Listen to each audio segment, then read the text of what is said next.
Okay. Does this look good? All right. What's up, everyone? My name is Merrick TV, back with another episode of Coffee Break.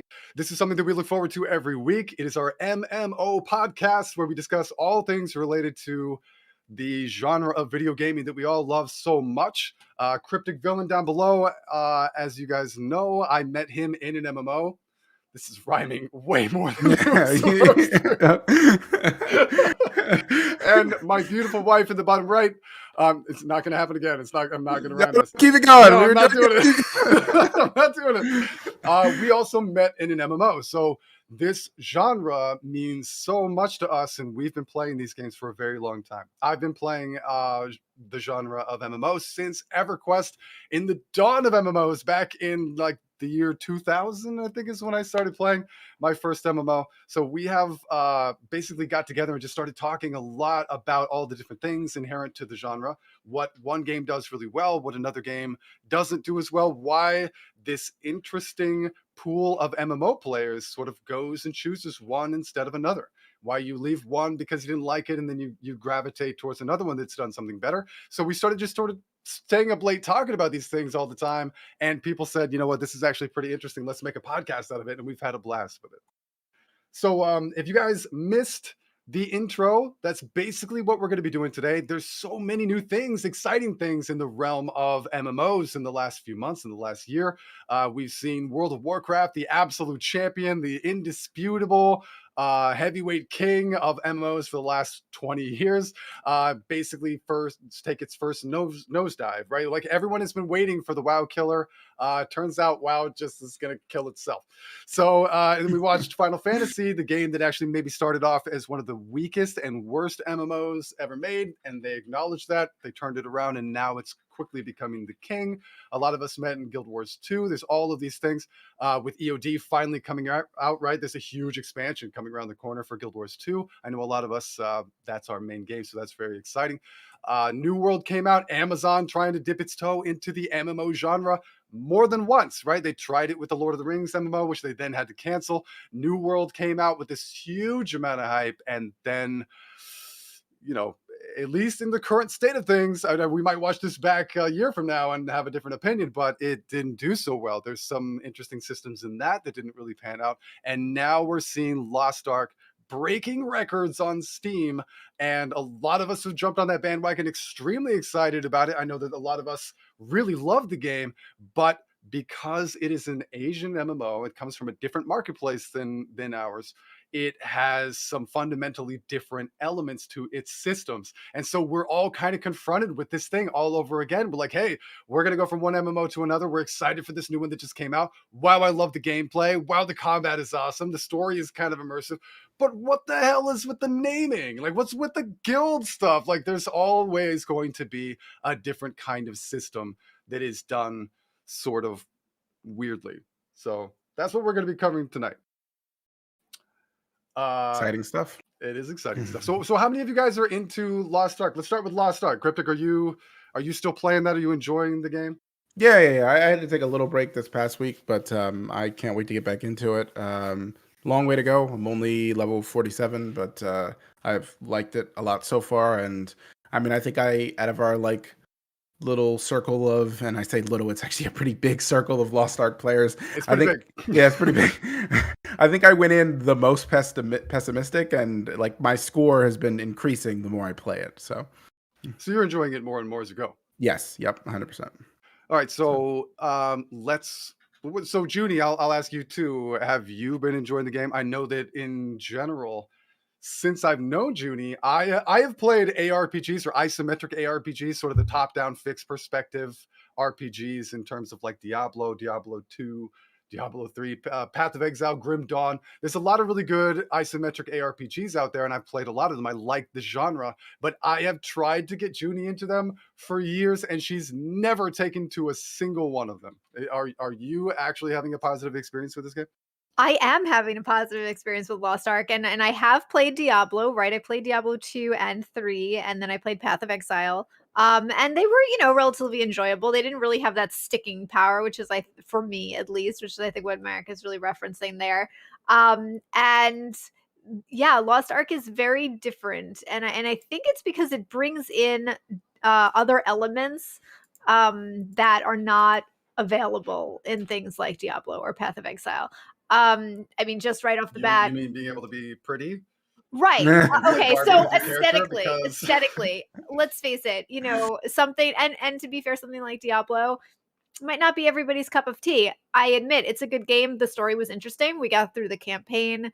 But afterwards, it wasn't really a place I wanted to live in, every day during my relaxation time. But something like Lost you're Ark. saying you don't want to live in I literal was thinking the hell? same thing. Right, Yeah, I was thinking the same exactly. thing.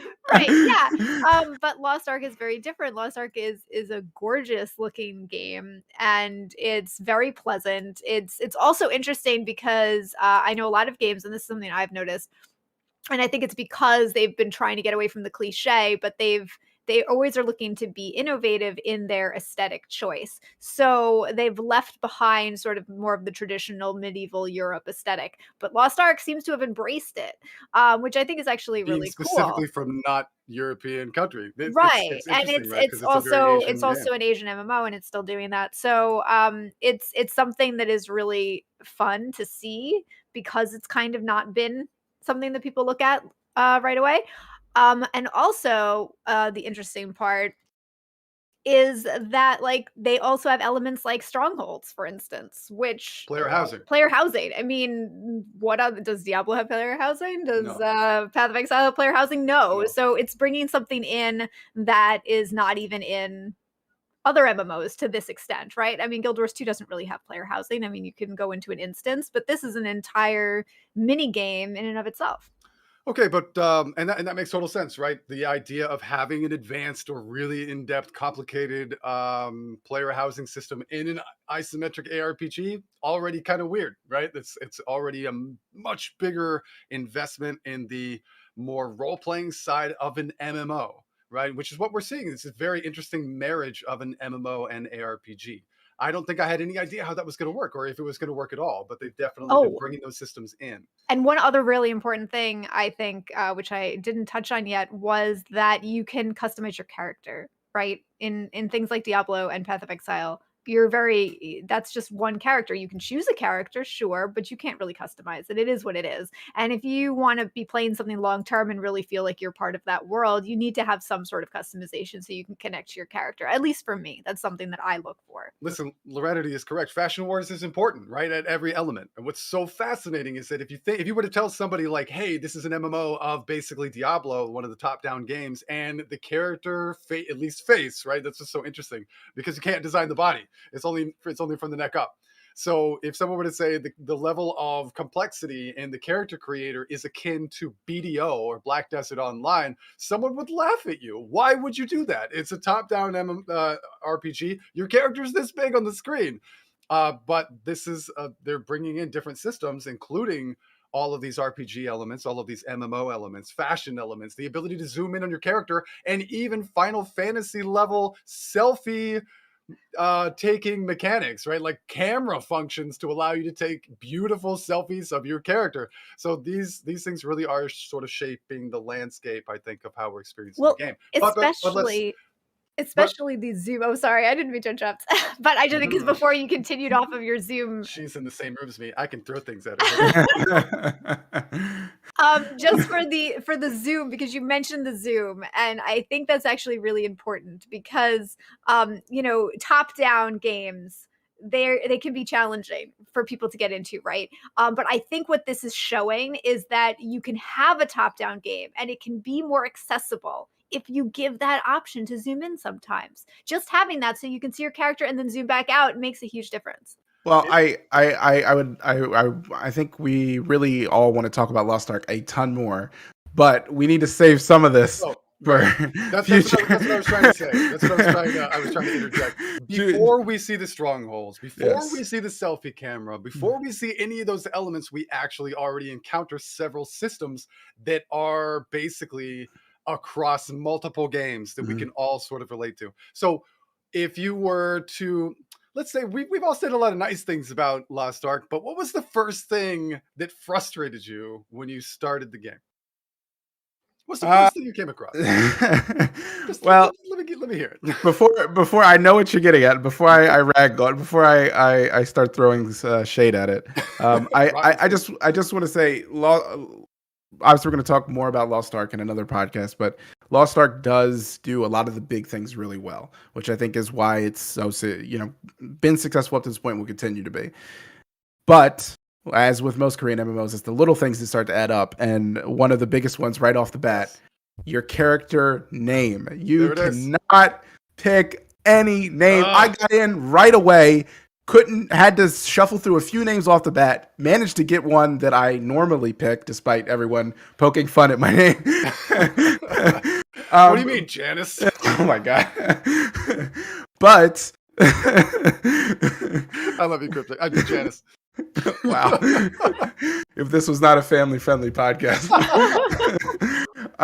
But I'm sure that name would have been gone in seconds if I wasn't one of the early people in. And nobody else can have that name now. It is now mine, and that is a fundamentally flawed part of a lot of MMOs. You should be able to pick any name you want. And I mean, I'm not a game developer, so I won't claim to understand the complexities of the decision-making reasons for why they're doing that. I am a software engineer, though, and from my limited perspective, from that aspect, to me, it just seems like adding an extra field in a database and giving people unique IDs behind the scenes. That's and, right. Letting them pick any name they want. I mean, in the work that I do all the time, we hide, the unique IDs from users all the time and let them call, whatever property that they're naming, whatever they want to name it. Right. Okay. So this is the prime example, right? These are things that we have solved. These are issues that people ran across as far back as I remember, which is in EverQuest. Yeah. Server-based naming, unique naming, basically, right? You needed to have a name that was completely unique per server. Mm-hmm. Already difficult. If you're coming into this game years late, it is already a disaster, right? You already have a really hard time with it. But let's talk World of Warcraft, which is maybe the most egregious, right? Like, it is almost impossible to get any kind of reasonable name in mm-hmm. World of Warcraft. That has been that way for forever. But these are things that we have solved. If you looked at things like, I'll bring up Star Trek Online, even though most of you guys haven't played Star Trek Online, but let's talk about ESO because they do the same thing. Elder Scrolls Online allows you an account name, right? It's an account name. And then your character name is basically an extension of that account name. Now, you can format it any way you want. I don't need to, like, if Cryptic's account name is, hi, my name is Janice, and then he makes a character name, this name is something like Cryptic Villain, it doesn't have to show, hi, my name is Janice. It can have that behind the scenes, or it can have that in parentheses, or it can have that smaller, and it can be, the focus can be on Cryptic Villain. And then it allows you the ability to have a unique name anywhere and everywhere you want. So this is, we've already skipped ahead. This is the way that you solve the problem entirely. But Lost Ark as a system doesn't even allow things that make names more likely to be unique, like spaces. Right? Spaces in your name. You can't have a first name and a surname. You can't have special characters in your name. You cannot have things that add to the uniqueness. Even worse than that, the rules differ depending on what part, where, like, guild names, depending on what things you're trying to name, mount names, pet names. The rules are different for each one of those things, which just makes no sense. Guild names are the same thing. They have their own system as well. You are allowed to have spaces, but you can't camel case. So there's no casing. That's the other thing about the first name. Even the first name, right? Like Janice. So no, sorry. I'll use mine. So Merrick TV. I started playing within the hour that the game launched, and Merrick was already taken. Right. So first of all, already a bummer. Right. So I've lost out on my main name. Secondly, I then decide, okay, I'll do Merrick TV. Or first I was going to do Merrick Devoir. It's another thing that I do in games a lot. It's basically like the RP surname that I use. No spaces. Can't do that. So the next thing was like, okay, I'll do Merrick TV, but I can't do Merrick capital T, capital V. There's no casing except for the front letter. And so when you go into guilds, you can do a little bit more, but not much more. And so the naming convention immediately was already frustrating. There was an enormous, like I said before, like record breaking numbers of people piling into this game. And they're already coming across a major hurdle when they first start it. And there it is, just trying to get the name that they want. Yeah, it's incredibly frustrating, and I like I said, I there may be data cost reasons for why they don't want to allow certain things, but from my perspective, it's something that's already been solved that we see other MMOs doing. You just listed ET or ESO, we listed STO, and we've seen in other games when there are shifts in servers and names get freed up, the rush to grab things. BDO just had one of those recently in the last like 6 months, and it was a huge rush to try to Yep. grab names. And We that even just saw a Reddit post of people trying to steal popular names quickly because they were able to get in early because of some sort of thing that was going on. So they were actually asking Reddit for more popular names that they could steal and remove from the list of possible availability names, which yep. is toxic but expected if you have some sort of system like this. Yep, absolutely. And it's just, you talked about creating an MMO summit where we can just, everybody that has to make an MMO has to sign a contract saying you will follow these resolutions to Yes, these problems. I I mean, this wish. should this should be top of the list. Top of the list.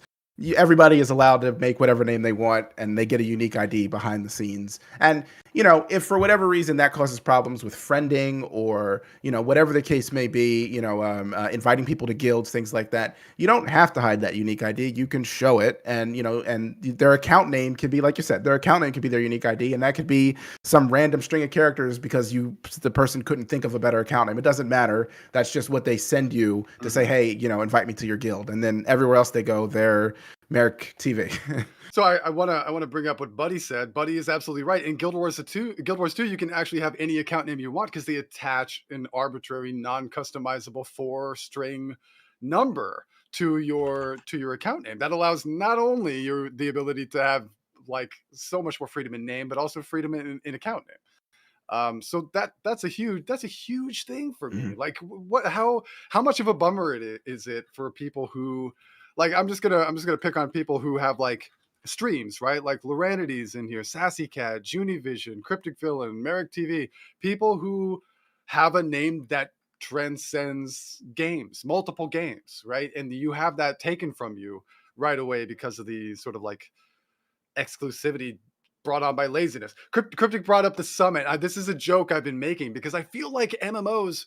First of all, you guys should know that MMOs are expensive. They are a huge gamble. And Mhm. in fact, most of the time they don't pay off. They take years to make. They take an enormous development team. It is very expensive. You have to have it backed by some sort of major production company. Otherwise, it's going to be really crappy. You cannot come out with like an indie, low budget, crappy, but charming MMO and have it be wildly successful. It just Mm-mm. doesn't really work. So there are these huge investments. And how can you invest that much time, effort, planning, man hours, all this stuff, and then just like whiff on like some really common hurdles that a lot of people have fixed already. So like all the systems you're going to hear us discuss tonight, there are examples out there of games that have solved these problems. So why Lost Ark, which is coming out in the West in one of the most unprecedented releases we've ever seen, Mhm. gonna screw up something like this?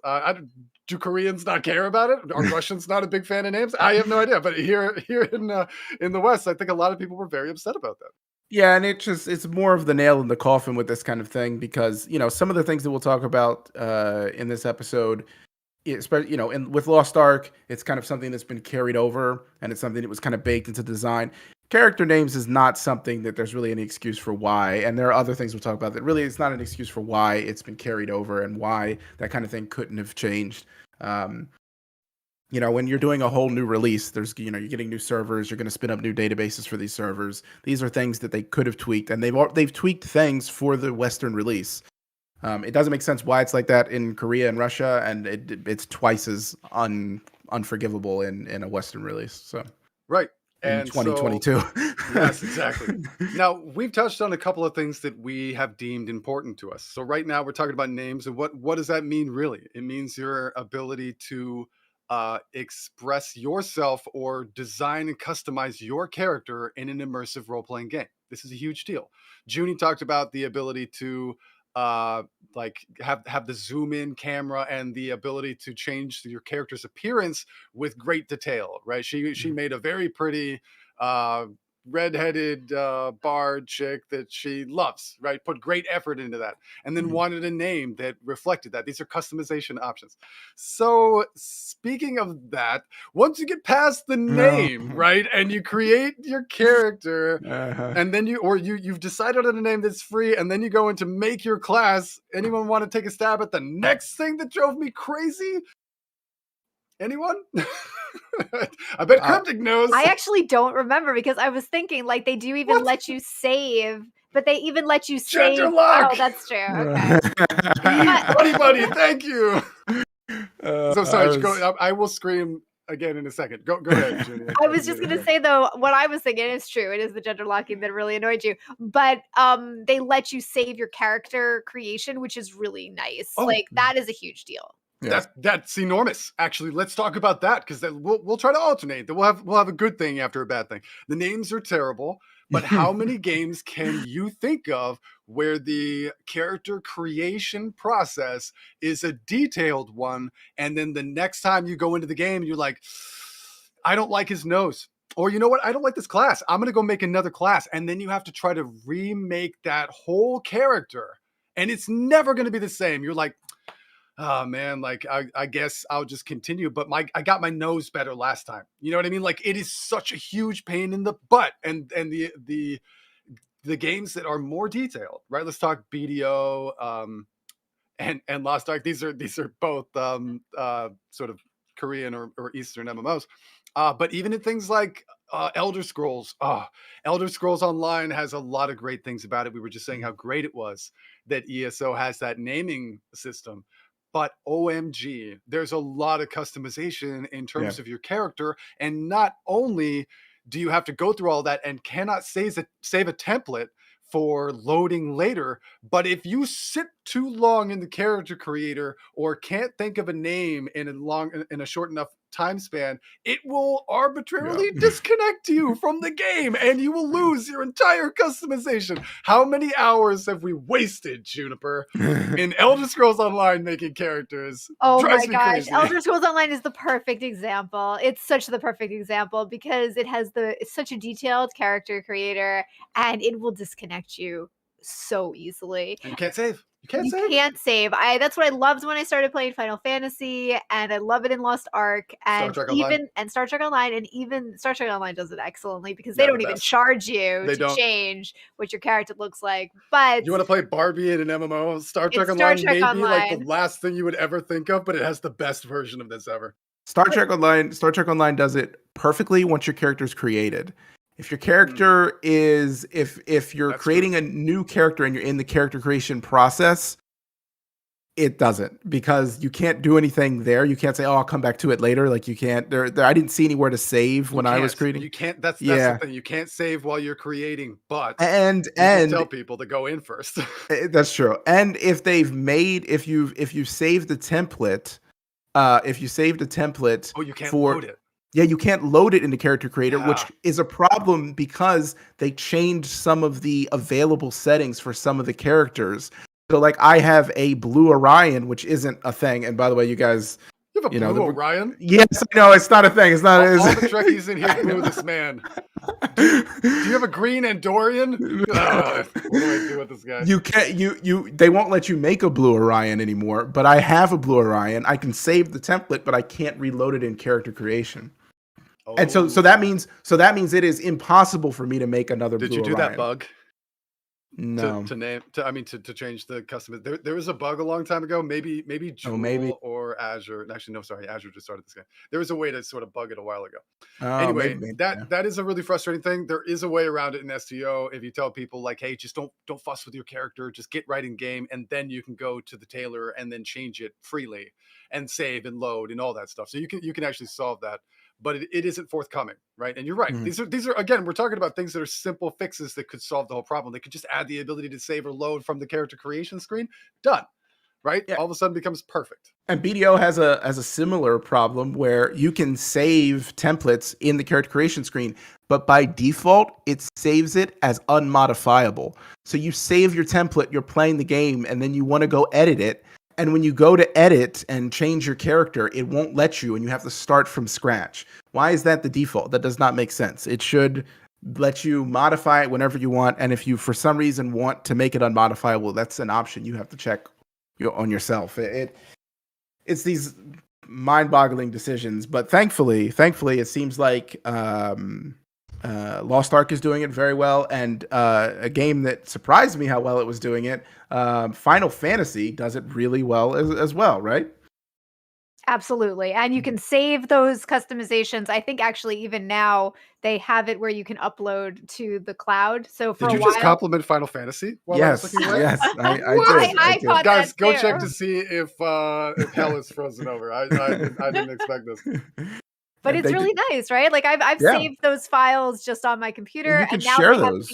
now they have the cloud system too, which is great. You Yeah, can that's share a those, right, huge Junie? deal. You Yeah. can share those, I Yeah. believe. Yeah, Absolutely. and pretty that's the awesome. thing about having access to them. Like a lot of these games, they save these locally, Mhm. which is super cool, right? That means you can move them around, you can trade them with people. That adds so much to, like Final Fantasy is the kind of game where that kind of stuff is important. The Mhm. selfie camera, not that it's way more than that. My goodness, like the G pose stuff.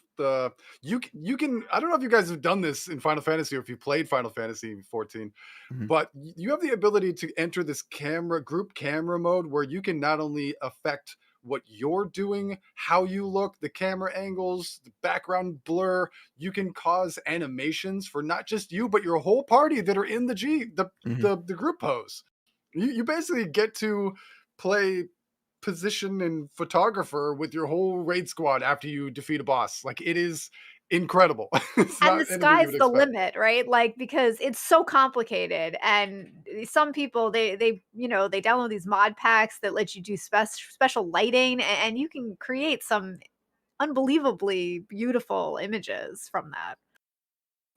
Yeah, so that's a system that we really like, right? That's something that I would like to see implemented in every game. That's another one of those things. You start a new MMO, you Mhm. create a character, and then you go through that process of fine tuning everything to look really good. Even in Guild Wars 2, right? Like the sliders are much less than a lot of other games, and yet still. And Cryptic's gonna make fun of me for this because I remake the same character all the time. I'm basically Generic like, fantasy man. That is Merrick. That is Merrick TV to a T. He makes generic fantasy man. Okay, perfect example of I generic like fantasy my man. generic fantasy Go man.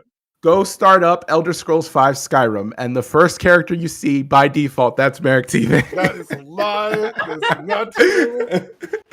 But even in Guild Wars 2, because I do make a lot of characters that are relatively similar, I find myself really wishing that I had the ability to To save. load or save, yeah, my character templates. Trying to recreate it from memory every time is exhausting. Absolutely.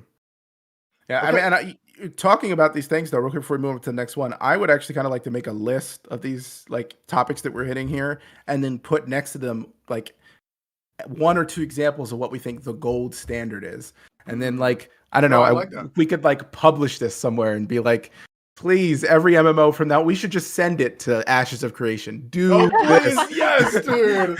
Oh God, because AOC has gotta be the savior, right? That's what we're waiting for. Oh, Ashes man. of Creation has gotta be the MMO that comes out and saves us all. I hope so. I truly have been putting all of my eggs in that basket. I know that you shouldn't do that. I know you're not supposed to do it, but oh my gosh, am I excited for that? If you guys have seen anything about that game, it's everything I've ever wanted. So let's hope. But I love this idea just for fun, just for memes. Mhm. Let's have the chat join in on this with us. What was the first thing that we brought up? Naming conventions. Naming. Okay. In chat, say what game, what MMO that you think has handled naming the best. And then we're also going to say it. Cryptic, what do you think? Gold standard. Number one. ESO does a good job. Um, Because I know exactly what I'm going to say. well, you go with yours, and let me ponder mine a little bit more. Once I say what I'm going to say, I'm immediately going to win it for all of you guys. That's good. That's because good. it's a thing that you may not know about this game. I must say. Okay. Okay, it's Elder Scrolls. It's Elder Scrolls Online, and the Okay. reason is because you can have any name that you want because it's attached to your account name. Yeah. But changing your account name is doable freely. Oh, I And didn't know most of you that. guys probably didn't even know that. No, I I used didn't to know be that. some sort No. of weird thing, and then I found out all you have to do is go on the website on your account. You don't even have to talk to anyone. You don't have to petition. You just change your name, and now I'm Merrick TV in ESO. So you have the ability to change that and your character names. They're linked together. The amount of uniqueness is preserved. It is awesome. No, I didn't know that. That's awesome. Yeah, I mean, I was going to go with ESO just because of the, like you said, the character name can be whatever you want. It's tied to an account name. That's the way it should be. But yeah, no, that's good to know. That kind of just the icing on the cake right there. It's the best. ESO is actually really good in a lot of ways. If you guys have not played ESO, that is a really good game. That's a game that I think, like, there's people that just really got into it because they love Elder Scrolls and Skyrim and Oblivion and that kind of thing. So that there are fans that came to it who were already just huge fanatics of the IP, of the intellectual property pre-existing Elder Scrolls Online. But I think there's a lot of the big MMO pool, like the MMO gamers that just try different games. I think like they bounce, like especially our Guild Wars 2 company. I feel like everyone has an awareness of WoW. Everyone has an awareness now of Final Fantasy, but ESO is sort of off in a corner sometimes, and it's sad because that game is kind of like Final Fantasy in that it started really bad. And so if you hopped on the hype train when the game first came out, like I did, and then was like, this is not good. It's not for me. It's not that game at all anymore. It's actually really good in a lot of ways. So I Okay. think the second thing we talked about was the what was the second thing we talked about? The character creation. Yes, saving character creation. So yeah, I let's think tackle Final like character creation complexity and the ability to save it, like the full-on experience of creating your character. Oh, complexity is BDO then. Like And you can save it. yes, you can save it. I mean, I thought we were separating those two things. I mean, I think Well, that's fair. They're two different things. yeah, I think for creation, because you can save it BDO. BDO, I think the only problem with BDO system is, like I said, that it automatically defaults when you save it to not being able to modify your saved file. So that saved template, you then like so you can load it, but you can't alter it. Yes, you can't alter it. So no, I want to be able to go into game and be like, I love the character, but my nose is too big, and then go back out and shrink my nose. Exactly. It's literally just a toggle, but by default, it's on. It's the dumbest thing. It makes no sense. That's so silly. But yeah, I mean, I think BDO does it the best, maybe overall, and I think it definitely does the best just for character creation. But as far as just saving on a template, I mean, Final Fantasy, I got to give it its props. Like it saves it to the cloud. It saves it locally so you can share it. I mean, Can't beat that. Yeah, it's great. You also have the ability to change your character, right? That is not as good as like STO. You do have to pay for it. You have to buy an item, kind of like you would in Guild Wars 2, right? In order to change your character, you have to sort of like buy this thing. What is it called, Junie? The Final Fantasy thing that allows you to change. A Fantasia potion, I believe. Fantasia. Yeah. That does cost money, so that definitely is a thing. But other than that, I think Final Fantasy has got it right. A good enough level of complexity, the ability to save, load, share, and then recorrect. All of those things are there, and I don't mind spending a few dollars to make sure that my nose is the right size. I'm just going to put that out there. And Philly and crowd with rating with a party of 10. What's up, guys? I just wanted to say that I'm very picky about my nose. And that's the first thing you heard of this podcast. So that's definitely something that I think can make or break a roleplay immersion experience, right? You want your character to look right. You want its name to be correct. You want to be able to make those changes and not have to stress out about it. I saw Argus said the BDO is stressful. The character creation, if you don't have that freedom to change it later, like that's something that actually is a huge load off my mind when I'm playing something like Star Trek Online. I don't have to screw with it now, right? I'll do it later. If I just want to make a character right now, I don't have to feel locked in. And I think that's an important element in every MMO experience. No one wants to feel locked in, especially locked into something that they know isn't perfect. Yep. right? I got a name. My name is Janice, and I don't know if I'm gonna like that later. It's My so God. stressful. I love you, Cryptic. I'm so sorry. Oh. But you know what I mean, though. I'm changing it. Yeah. I'm buying a Don't name change it. change Well, no, coupon. that's I love what's it. so great, right? About STO, they really do let you change that, so you can get into the game right away, and you can deal with what your character looks like later. Yep. So it doesn't have that sort of like obstacle to get into the game because you're like trying to get this perfect character, and a lot of people do deal with that. Also, No Point made a good point about Final Fantasy. You know, they do it really well because not only do they allow you to change what your character looks like, but they do give you one free potion when you get to a certain point in the story. So you Ah. get a free makeover kit, you know, a Fantasia potion, when you get done with the first base game, and then you get That's another awesome. one when you're done with the next expansion. So I think that's a great didn't way to know do that. it. Good. So you're like, hey, you're invested in this game. You've gotten to this milestone. You've been staring at your character nodding in cutscenes for like a bajillion years. Do you like that face? Is your nose the right size? Would you like to change it? That's actually a really cool feature of that. I like that. So I'm going to agree. I'm gonna put the stamp on Final Fantasy. I guess. Yeah, it's a tough call tough. for me for Star Trek Online and Final Fantasy. But yeah, Yeah. I like it. I like Final Fantasy. I mean, Star Trek loses for me because no more Blue Orions, but you know, that's a different topic. This guy, terrible. So I think we were moving on to gender locked classes, right? We have Gender-locked classes! Oh my, here we go. Okay. This, I mean, it speaks to so many things we've already talked about, right? Wait. Before you rant over everyone, okay? Let me just let me just say I just want to speak for the Korean side for just 1 second. Did I just get a hat flung across my screen? Yes, you did. That was what that was, Chad. I disagree with gender lock classes fundamentally, but I do understand the way that they're approaching it, as in Boo this man. Boo him. I understand Boo that in the chat. you are not creating a character to play. The story is not the character you create to play the story. The story is these characters that they've created are the characters that are going through the story, like a book that you read or a single player game. look, I'm listening. I'm here. I'm on your side. I think it's wrong, and it doesn't work in an MMO. If you want to do that, you should have made a single player game or wrote a book or whatever, or a movie. But I understand the perspective. So here's my counterpoint to that. Okay. And it's a serious one. I thought about to say boo, but no. My counterpoint to that, I would have accepted that because it's good enough. It doesn't need to be defended. No, if you can name the character, you should get to design the character, right? Okay. You shouldn't be locked in. Like if I'm playing Lara Croft, and I'm like, I want it to be a guy, or I want it to be, like Asian or whatever, anything like that. Like you're playing a character in a story. There is a narrative, and you are a character in that narrative that has a persona that is intended intentionally. Yep. Right. If you're designing your character, if you're allowing me to change what I look like, if you're allowing me to name my character, it's insane. That's so frustrating to me. It is limiting to people. Some people may not care, and that's great, right? I know people that are upset because of it's limiting in the other way.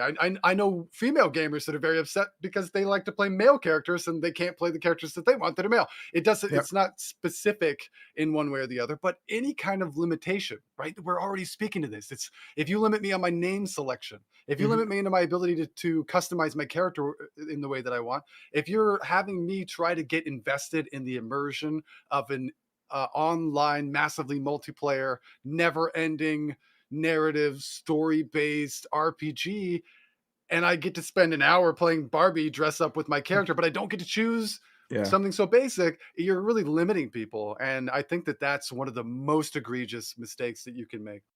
You said like in a single player game, go ahead, but even in games like Diablo, this has been driving me crazy for forever. Lost Ark is not the only game to do this. Even in Diablo 1 and Diablo 2, this was one of the things that drove me the most crazy as a kid. I wanted to play an assassin, but I wanted it to be the kind of character that I wanted to play. I actually like to put myself. You stop that. I like to put myself into it. No, I So get you. like I will make I'm 6'2". I like to make a character tall. I'm Yep. pretty skinny. I like to make my character skinny. So you won't see me playing Norn in Guild Wars 2. I'm not a giant buff guy. I don't do that. I don't play a lot of gnomes or dwarves. I like to put myself in the world and experience it from like a first person perspective as me. Now, not everyone feels that way, but that's important to my role play immersion. And so being limited like that is just a huge bummer. Like you guys know, most of you guys who know me know that I'm like bard obsessed. If I can play a bard in a game, I want to play a bard. Guess who's the bard in this game? Judy. I get to be the bard. She's the bard. So I'm not the bard.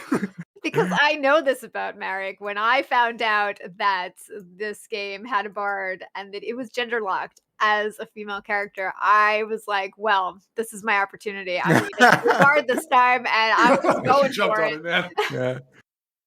No, I totally get it. I mean, I think it speaks volume. I think two things speak volume. Me as someone that it doesn't bother that much. I wish my Deathblade was a male. Like I wish I had the option, right? I wish I had the option. And then on top of that, I think what speaks more volumes than my own desires is that both Lost Ark and BDO have expressed the desire, which BDO obviously has the gender lock class as well, have expressed the desire and have tried to make the classes non-gender locked by introducing a mirror version of the class or some of the classes that are the opposite gender. So they know that people want it. They know the demand is there, yet they do not put in the full effort to make it happen. Okay, so here's my follow-up to that, because I should say that what we're sort of ragging on right now, for those of you guys who are new to the chat, also welcome everyone who's new to the chat. We're sort of talking about Lost Ark. It's very successful. It's very popular right now, but there are a lot of gender-locked classes. However, we are already aware that this game has been out for a long time in the East, and that they're just releasing it now to the West and have made myriad changes, at least a multitude of changes, anticipating a different market, a different client, right? Because people in the West have different expectations in online games and different sensitivities, right?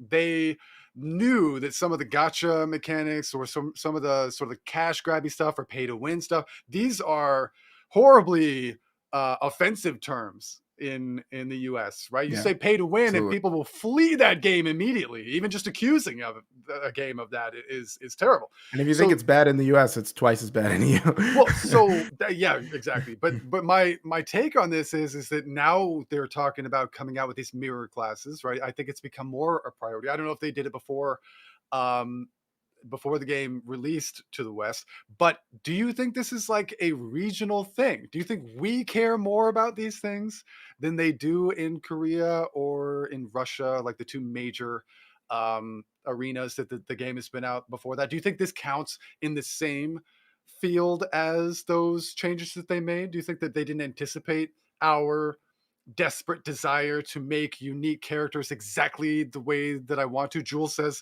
seems like having more options is strictly a good thing. And I absolutely agree. And when I read it in a sentence like that, it seems obvious. Like, why are we even talking about this? Of course, we all agree on that. But is that regional? Do you think that's cultural? Yeah, I'm trying to think of an example of a Western MMO that is gender locked, and none of them are coming to mind. I can't think of one. Yeah. I mean, even Diablo 2 and Diablo 1. And Diablo 3, right? I mean, Diablo 3 is when they fix it. See, they knew that this is something that people complained about for 20 years, and then they actually fix it. Those are more pseudo MMOs. I mean, yeah, and I was gonna say, like, even though it's not gender locked, it's still you're pushed into a specific avatar. Like, you can't change what your character looks like at all. Yes. I can't really think of an example. And even games that seem like it would be ripe for it, like SOTOR, it's not gender locked. So I can't. It really does seem like it's a cultural thing, just like with microtransactions and stuff like that. I agree completely. And your character has a narrative in SOTOR. It does. Like in Guild Wars 2, like in games where they voice act your whole character, they got 2 voice actors, right? For 100%. That. So they invested in it heavily here. Yep. Yeah, it's definitely a cultural thing, and it's surprising that I don't know. I mean, I would have to immerse myself in that culture to understand, their philosophy more and why this is the direction that they take, their MMOs. But, from my perspective, as someone that is born and raised in the West, it just doesn't make sense to me. And this is coming from someone that I said that is willing to tolerate it. I love BDO. I'm enjoying Lost Ark. BDO crushes me, man, because I was almost coming back to that game when they came out with the pirate class. I know. What is it called? Um, You know I love pirates, man. So when I saw let me them come out with that, someone help me. What's it Corsair, the called? Corsair. Corsair, dude. Yep. I was so stoked for that, and then Yep. it wasn't gonna be for me. I know. So the Creati, what's up, man? He says, I remember when I remember then Ragnarok Online was gender locked for the whole account. Is that true? So that's a Western For the MMO, isn't it? whole account? Does that mean you choose the gender when you start and you're locked into that for the whole account? Wow. That's crazy. I'll Yeah. have to look into that. That's actually one of the older games that I have not played. I played EverQuest back in the day, and there was, for the game of the era, there was more customization in your character in EverQuest than there even was in World of Warcraft. So real customization didn't come until way later. I mean, Merrick, now that you know that you're gender locked for the entire account, you're never playing right now. Well, I mean, if I get to pick, then I will that's right. Oh yeah, now you're stuck playing generic fantasy. Listen, and Isa, everyone knows I love Isa, but he memed a second ago, and about me being inclusive. He said, "Only kidding, chat. Merrick is inclusive," and I truly am. I want these options to be available for everybody. If I had my way, you could be anything and everything freely. Like you get to change your pronouns in a game. I would love to see more inclusivity, not more restriction. So as we go forward, we're definitely seeing, I think, like less and less patience for this kind of restriction, which is really a bummer. Now, which game do we think does this the best? Which MMO, I should say? Let's specify to MMOs before we. Well, I mean, this is a tough one to gauge, right? Yeah. Because you can say which ones are bad. It's hard to say which ones are especially good. Let me ask you guys a question. Do you like it when your character is voice acted? I'm just going to throw that out there, chat. Do you like it when you hear the voice of your own character? Would you prefer to have it so that your voice lines are read in a text dialogue so that you can imagine your own voice?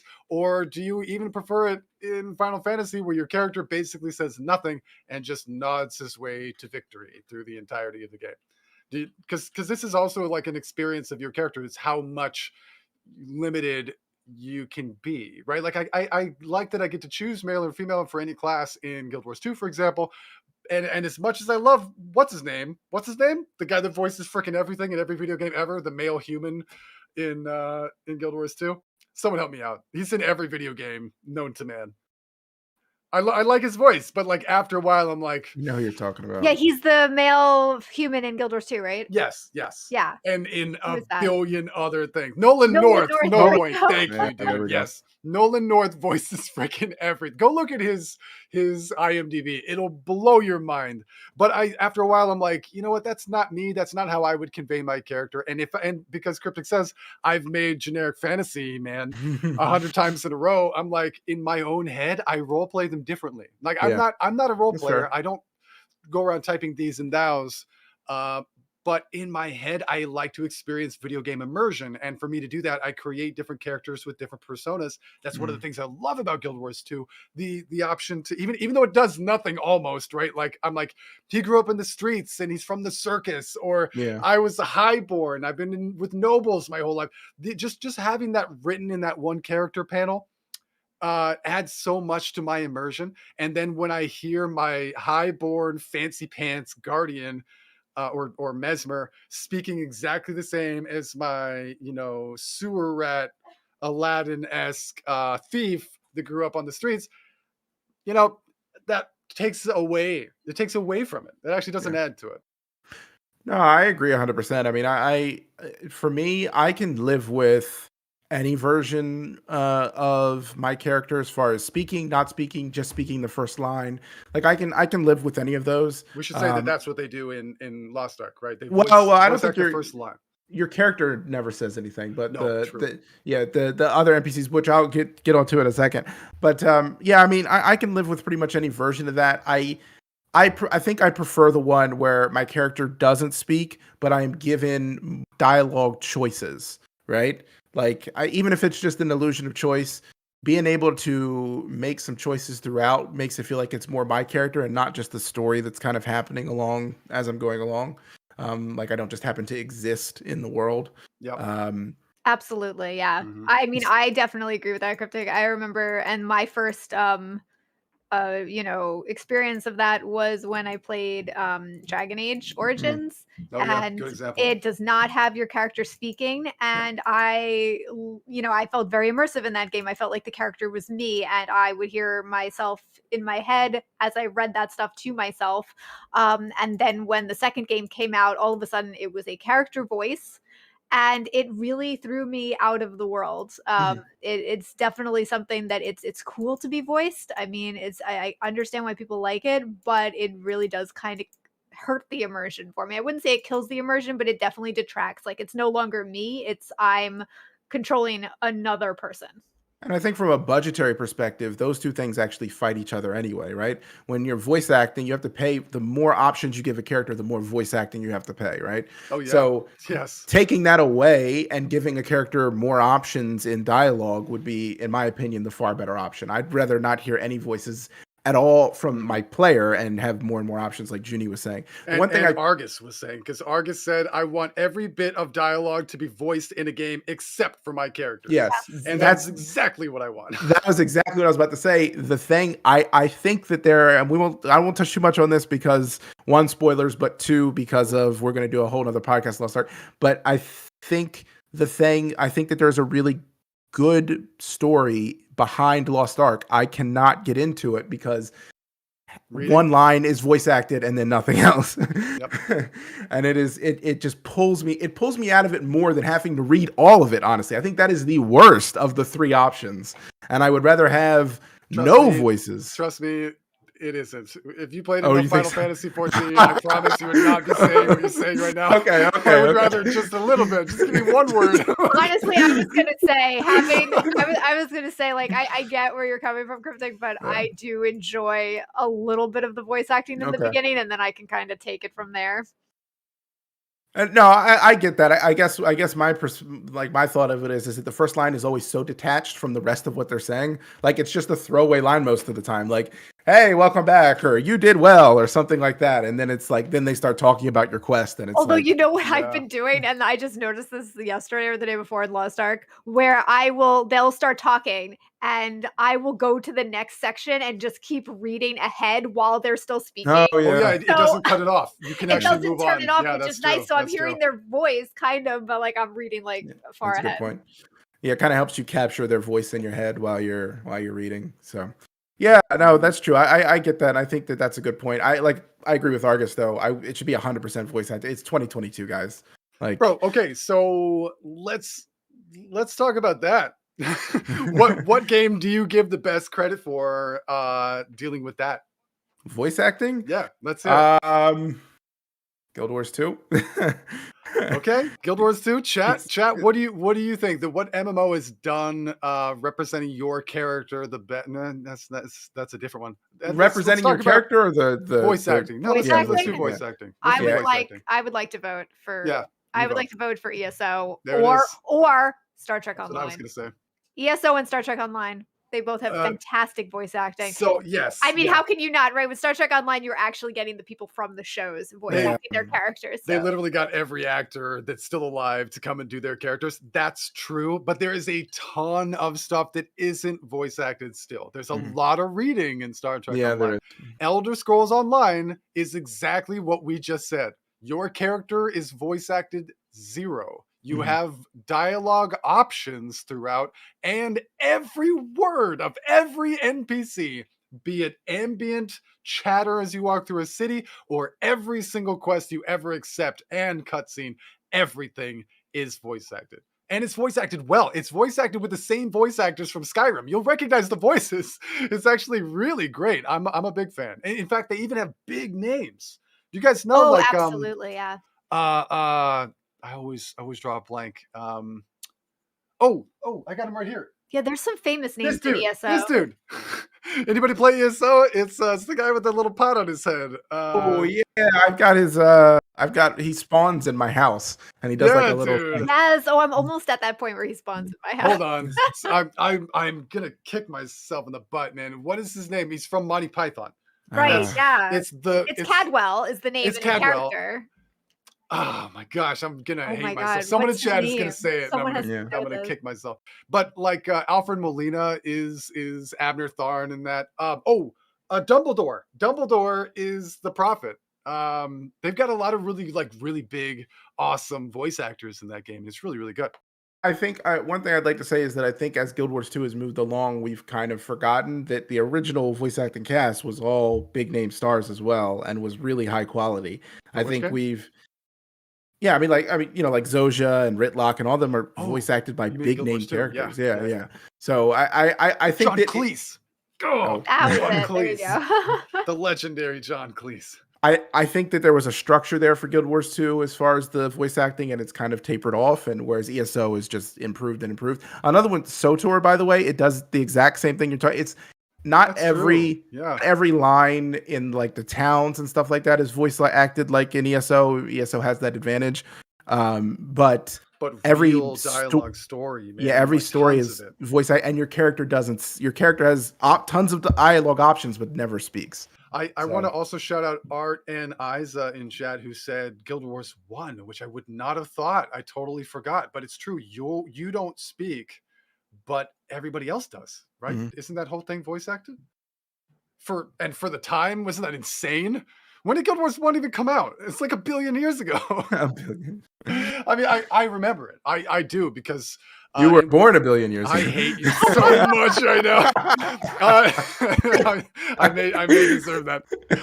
So we're talking about video game systems, right? And one of the biggest and most debated video game systems. This should be a podcast by itself. In fact, it probably will be. But the subscription and payment services, how a game makes money and how you pay for that content is its own thing. But but that is also a system that you have to be like, so this new game's coming out. I really want to play it. It's actually the very first system that you come across before you even play a game, and how well that is done is sort of make or break of the entire game. But I remember that's what drew us to Guild Wars 1 in the first place. We were playing EverQuest and World of Warcraft, and Guild Wars 1 was the very first game to try to change the payment model. Period. Like there was no major release MMO that had done that. Every game was a subscription, and every game was basically $15. The same cost then as it is now, which is kind of insane to think for subscription fee games. But I don't know, dude. I had forgotten about Guild Wars 1. I forgot about SWTOR. I mean, SWTOR. SWTOR. Those two are definitely good entries into that consideration. Well, we'll have to actually like formalize this list and post it somewhere. But I think we talked about positives with voice acting. I kind of want to talk about like I guess we can talk about another positive, but I want to talk about this before it's missed. So I think Lost Ark actually does a good job about this, assuming you have the crystal benefactor thing. Fast travel. Okay.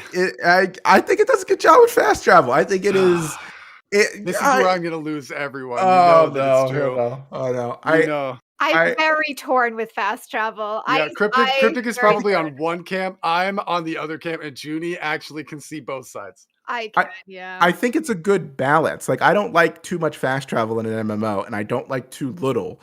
BDO has none or very little. And, like, if you couldn't autopath in BDO, you would hate life. Thank God you can autopath. And then like Guild Wars 2 has too much. Everything is fast travel. You do not walk anywhere in Guild. No. You are instant teleportation. You are the greatest teleporter magician ever. I'm sorry, like that may be true, but somebody brought up this term the other day, and it was a great term. It's the joy of travel in Guild Wars 2 is huge. The ability to glide, the ability to use mouse. Yeah.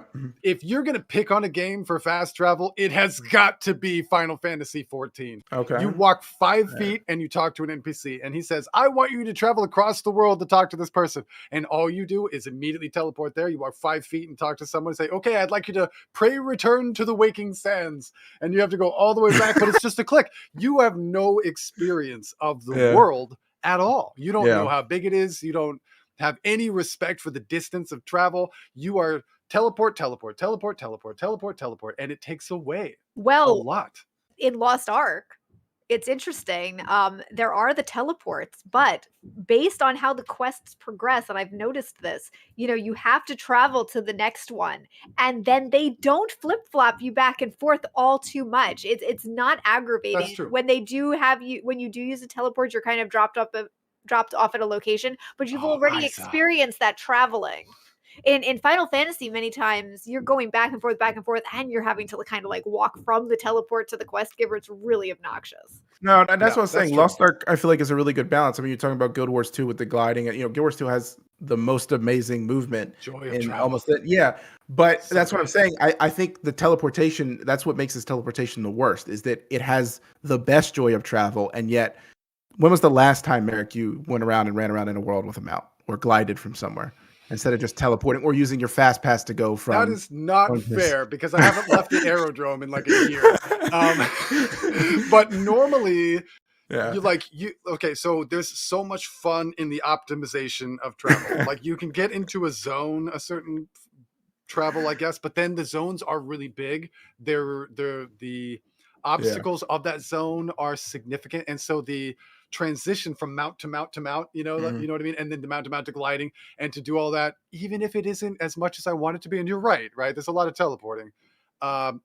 What is there is fun and really fun, right? Okay. Like That's fair. there's actual skill involved in your ability to traverse from one location to another. Like, how many people do you know that are really good at the Griffin and really good at the Roller Beetle? And like, if you're doing it really effectively and you're swapping to the ideal mount to the exact moment that you need to do the next thing, it is a joy. It is actually super fun. And let's not forget, it's not so much about travel. It's also about the quest system. Because 100%. right, because that's what we were alluding to a moment ago when we Yep. were talking about Final Fantasy, but we have to discuss how those are intrinsically linked. Maybe you can teleport everywhere around the world, but if the game isn't asking you to go back and forth and back and forth and back and forth, then it's not all that awful, right? Yeah, Like if the agreed. game is constantly making you do that, that's what we like about Lost Ark. There's a lot of traversal, but most of it is in a linear forward direction. You're going forward. You're not going backward and forward and backward and forward and backward and forward. You're actually mostly moving to a new area, getting a new thing. And then you go into a little area around it. You travel just back to that one area, but then you have to traverse forward again. And so there isn't as much of that back and forth. In Final Fantasy, it is the worst. We said a lot of nice things about Final Fantasy in this, but there are some systems that are rough. And one of those for me is robbing you of the experience of the world immersion itself. And so, like, if we were to talk about like what's one that's really bad for you, Cryptic? What's not enough? Oh, not enough fast travel? Yeah. Oh man, not enough. I would have said BDO, but I don't know. You do get used to it. You get used to just traversing the world with autopath. It has autopathing. So Yeah, for those of you who don't autopathing. know, it literally has like a string of dots headed directly to your next objective, and you click travel, and then your character just runs along the dots, and you don't control it. It'll take turns. It'll go around stuff. He'll jump over logs. Like you don't do. It doesn't jump. They'll stop and build a camp, and they'll eat some dinner. You don't play the game; it plays you. Oh man! In Mother Russia, BDO play you. I remember SOTOR not feeling like it had enough fast travel. But I don't know. I feel like games. I feel like most of the time I notice when there's too much fast travel, not when there's not enough. And when there's not enough, I chalk it up to developers trying to make me explore the world more and be more immersed in it. I mean, that's the excuse I give BDO. I will say, just to touch back on what Azure said about Lost Ark, I mean, you guys, like I said, we're going to have another Lost Ark discussion when we've all played it more because we have felt like we haven't played it enough. But I have gotten to what Azure's talking about. And that's why I think Lost Ark's fast travel is the most balanced in pretty much any MMO I've played, because we have all the stuff that we talked about, but then also going between continents, you can't fast travel back to another continent without planning it. You basically have to like set up points of where you want to have places to fast travel, and everywhere else you just have to deal with the movement. And then you have to plan around your cooldowns if you need to fast travel a lot. So I feel like it's a really good balance of giving you the convenience that you want while also providing the need to explore and move around. So like I went and I did some pirate quests, which you'll love when you get to those. Yes, I will. Dude, I can't wait for my boat. I don't have a boat yet. Yeah, that's what he's talking about with the continents. Like I had to take my boat to all those islands so and excited for that, explore, and that was awesome. And I couldn't just fast travel there. Okay, so when I asked the question, Cryptic, what's not enough fast traveling? You can tell immediately a guy who has not played WoW Classic. Oh. Because there was a direct answer to that question. WoW Classic, for those of you who don't remember this experience, it was very interesting because for years, players of World of Warcraft were like, we want to go back to WoW Classic. Come out with a classic server. Come out with a progression server, which is something that a lot of old games do these days, by the way. They'll come out with a server that starts as at the base game, maybe 10, 20 years ago. Like in EverQuest case, it's 20-something years ago. And when they do that, they will allow you 6 months to play in the base game, and then they'll release the next expansion, and then the next expansion, and the next. And each progression server will have different time release schedules and different leveling speeds, all sorts of different rules. And WoW wouldn't do it. Not only would they not do it, but they wouldn't even entertain it. They used to sit up in their panels every year at BlizzCon and say, no. Someone would inevitably ask, when's WoW Classic? When can we have progression service? And they would say, and I quote, no, we can't do that. It's too hard. And trust us, you think you want that, but you don't.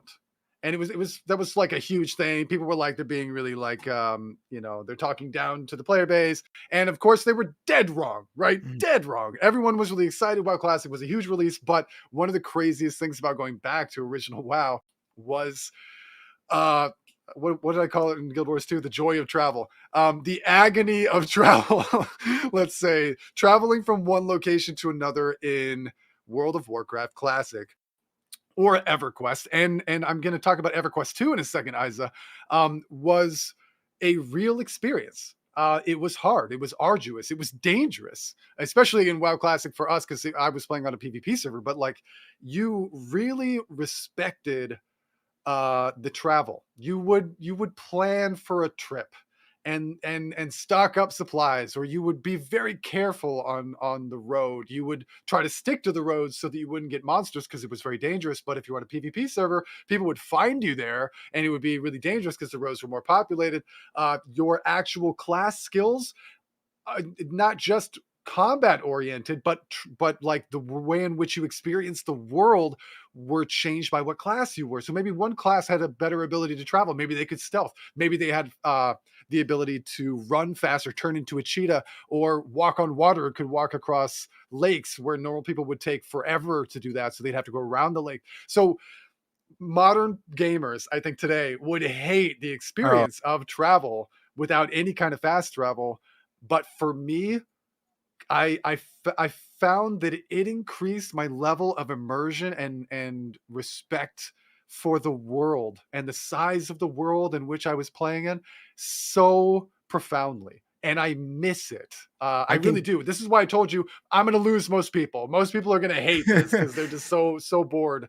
But I loved it. It felt like I was really in Dungeons and Dragons or something, doing some big epic journey. I can give you your litmus test for people hating it. New World. Oh my God, the fast travel in New World. Tiffy hit the nail on the head. I mean, phew.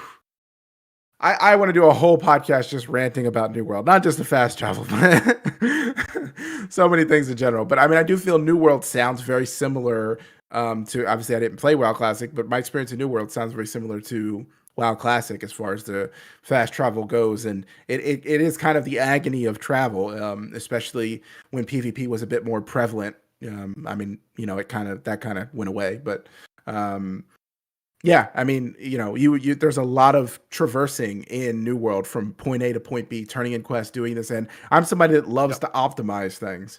And I would make sure that I would do all my quests in an area and then go back to a city and turn them all in. And that's the classic WoW experience. Yes, but even that in New World became agonizing. And like I can, you're 100% in the minority on that one, Mary.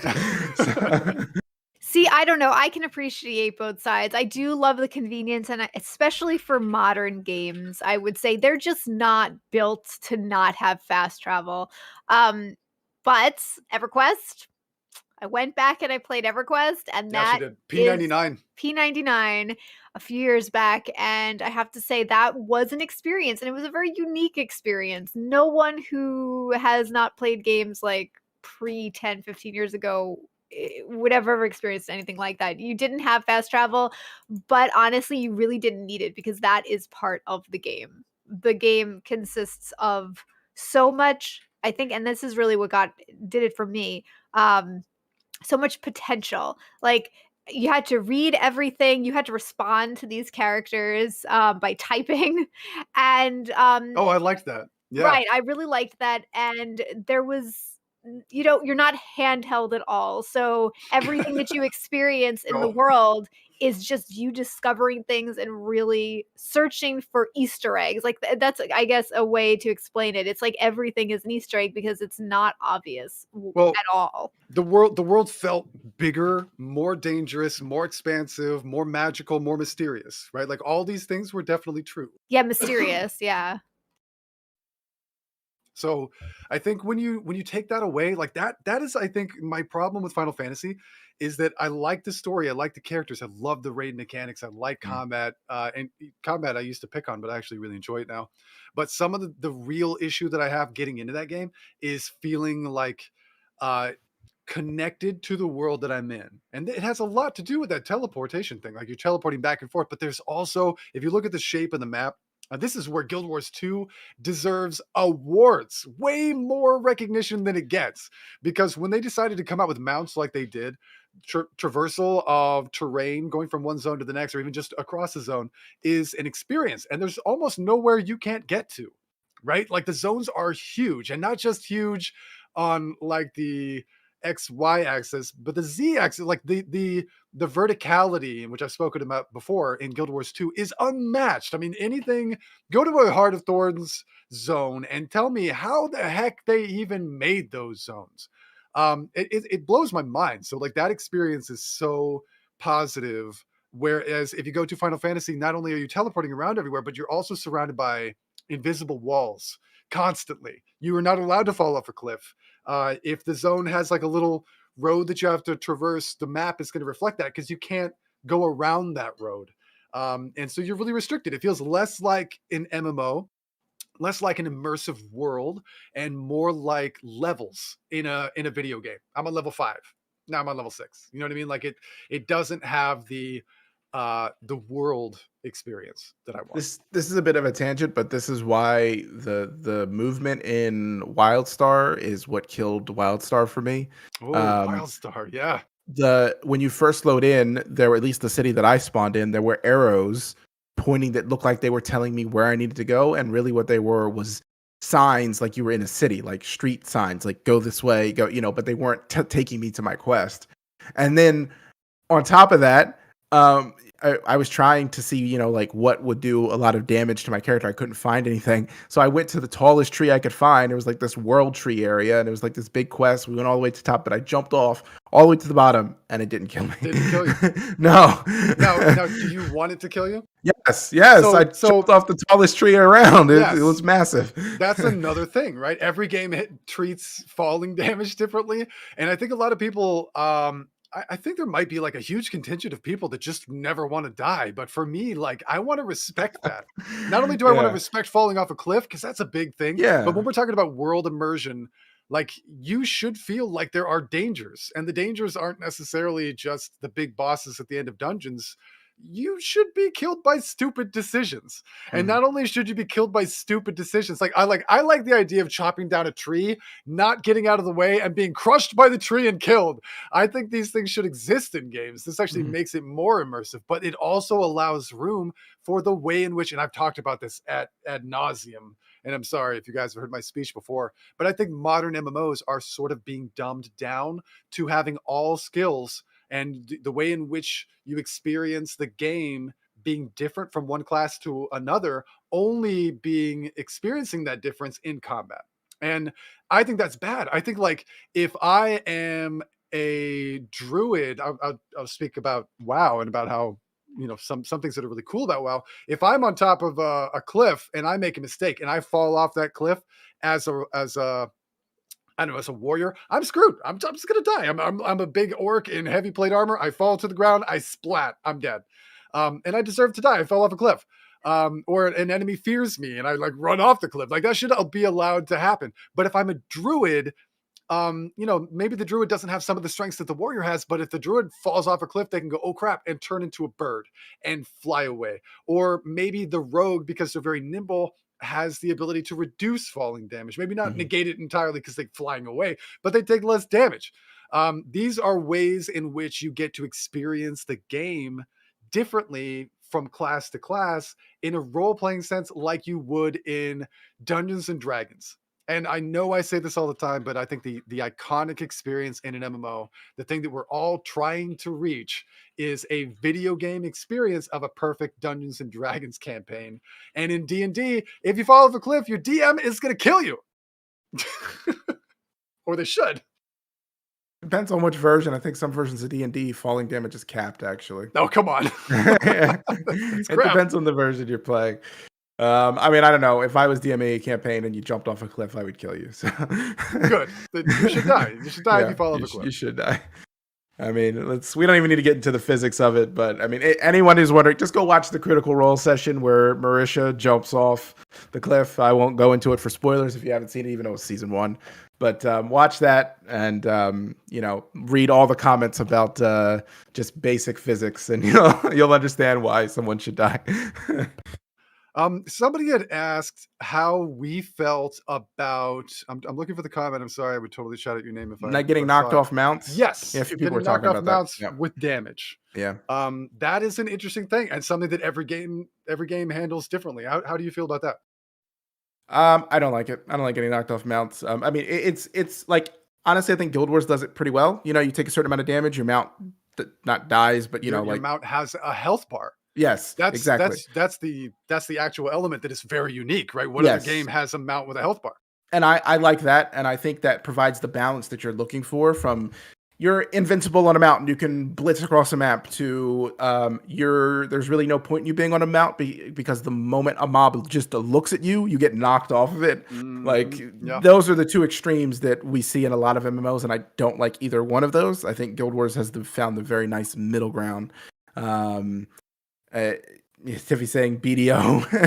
Yeah. I mean, yeah, the problem with BDO is that like you have to Tiffy knows this, like you have to keep an eye on your horse because your horse will get wrecked if you leave don't it alone. You park your horse? Yes, you park your horse. You like go into the dungeon, but you park it outside and it stays there? Yes, you do. That's also super unique. I've never played any other game that does that. Yeah, horses have health bars, they have skills. It's actually kind of closer to Guild Wars 2. They have health bars, they have skills. Wow. Some of them can fly. There's one that glides, and there's one that has like a pseudo fly, like more like a griffin kind of thing. Okay. So like BDO's mounts are kind of closer to Guild Wars 2 in some respects. Not as crazy. Guild Wars 2 is still the most unique in that aspect. In every MMO. If you were ever to give Guild Wars 2 anything, you got to give it mounts. It's crazy. Yes, definitely. But the difference with BDO is you have to pay attention to your mounts. Like you can't just take your mount, go to a grind spot or a dungeon or whatever, hop off and start killing mobs, because when you turn around, your mount's going to be getting wrecked and he's going to die. That's not good. So you have to like care for your mount, and it's that. Yeah, I like it, and it's a different perspective. I think putting the onus on the mount, like Guild Wars 2 does it with the health bar, BDO does it with the health bar and the mobs attacking it. So putting the onus on the mount and not the player kind of switches the responsibility, where you're taking care of the mount, and your mount is the thing that gets you from point A to point B, so you want to protect it and be careful where you're going, as opposed to putting the onus on the player where, I take a tick of damage or whatever, and now suddenly I'm knocked off my mount and I'm surrounded by mobs. So sometimes it's an amount of damage or like a random chance. I think in ESO it's a random chance to get knocked off. I know in World of Warcraft it's if you become dazed. Isn't that, Tiffy, can you back me up on that? Is that the way that works in World of Warcraft? I know that like in most cases what it creates is a desire to avoid dazed dismounts. So the goal is to try to avoid mobs. So when you're running through mobs on your horse, you still have to respect not just training through them, which I want. I want that to be the case. I don't want to just be able to like speed through, but I do think that it is done better in a situation where you have more control. Nobody likes random, right? Like I think with Guild Wars 2, when your mount has a health bar, you know absolutely that when that mount's health bar drops down to 0, the mount dies. You're in combat, so you cannot remount until you kill the mobs and get out of combat, but you're not low HP when you drop off the mount. I think that system is done perfectly. In fact, even more than that, for those of you who may not play Guild Wars 2, you actually have mount abilities that will allow you to dismount with an ejection seat effectively, or to give your own health to your mount's health bar so that you can stop it from dying. But if it does die after you do that, you also die. These are like huge brain things. This is above and beyond, I think, what anyone would have asked for. You kind of got to give Guild Wars 2 credit there. So in terms of mounts, I think Guild Wars 2 wins. Yeah, and mounts That's can going to do get my gold star. mounts can do damage too with some of their skills and stuff like that. But yeah, I agree. Yeah. I think Guild Wars 2 wins. So Yeah, like the disengage or yeah. whatever. yeah, the disengage, fire fields. What? Check what? Junie has told me to look at something. Oh, that was very smooth. The other thing I Thank want to you. talk about, Null Point brought up like a million years ago when we were talking about voice acting. I didn't want this to be missed. He brought up Dungeons and Dragons Online. Now, this might be a little bit more of an obscure thing. I don't know how many people play DDO out there, but one of the coolest DDO. things about DDO is that there is a dungeon master in the game. So there is a narrator effectively that is like, you know, you go into the dungeon, but it says like, as you enter the dark and danky tomb, the smell of whatever is like wafts out from below and your eyes are watering with the, you know, the sting of the scent of rotten corpses around you. It does this whole awesome immersive thing. And this is not anything that I want from any other game, but I wanted to acknowledge the uniqueness of that in terms of DDO, because that is really cool. I mean, it makes it feel very much like Dungeons and Dragons. So that was a neat addition. Yeah, that's pretty awesome. I think that we should continue this set of like discussions as like a series with this podcast, because we have so many more So of these. many. Like I know. so many. I mean, currency, multiple guilds, region locks. I mean, the list goes on and on. Oh God, Merrick TV facts. Oh no, Fact, he's back. Merrick has worked 3 weeks to grow what he calls his epic Viking beard. Okay. No, so here's the thing. The reason why I'm actually surprised that Merrick TV Facts was the first person to bring this up, because I never have facial hair. We've been playing a lot of Lost Ark, and I didn't really want to spend a long time on the character creation when we got in. I played right at launch, right on the Head Start release, because we had one of the packs that you bought or whatever. So we were trying to get in as fast as possible, and I ended up making sort of a funny character. And people have been teasing me a lot about my about the character look. So let me show you.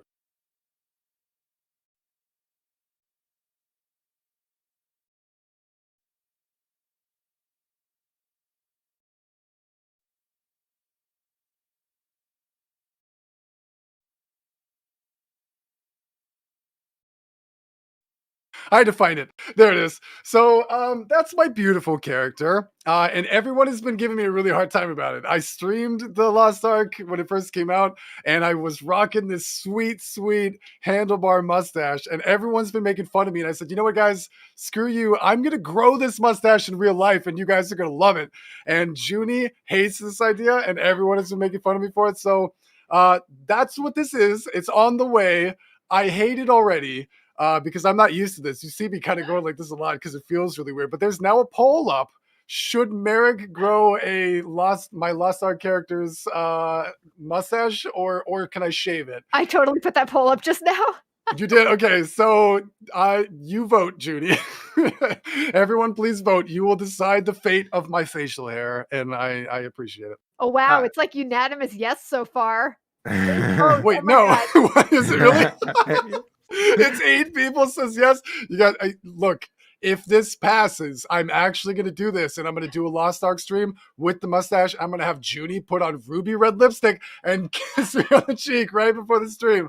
This is going to happen. Can we get the little Mario hat too, so you can really match it? No. Your hair's kind of doing your character's hair thing. Push it in the front. Not right now, but I have the ability to do that. Yeah. I've been growing out the top of my hair, so this can happen if you guys say it is. So one person voted no. Is it you, Junie? I felt bad, so I voted no. Junie hates it when I have facial hair, and everyone's been making fun of my mustache in games. So you guys speak through the vote. Oh, Eliandra says, Merrick TV, did you see my sub? I did. I responded actually earlier. Thank you so much for the sub. All of you guys who support the channel, please know how much we appreciate it. It goes a long way.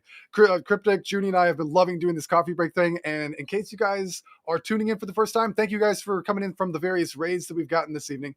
We are going to do this every single Friday. So this will be, I think, episode 6 or so in total, but we've done it the last 3 weeks in a row, and we're going to be doing it every Friday.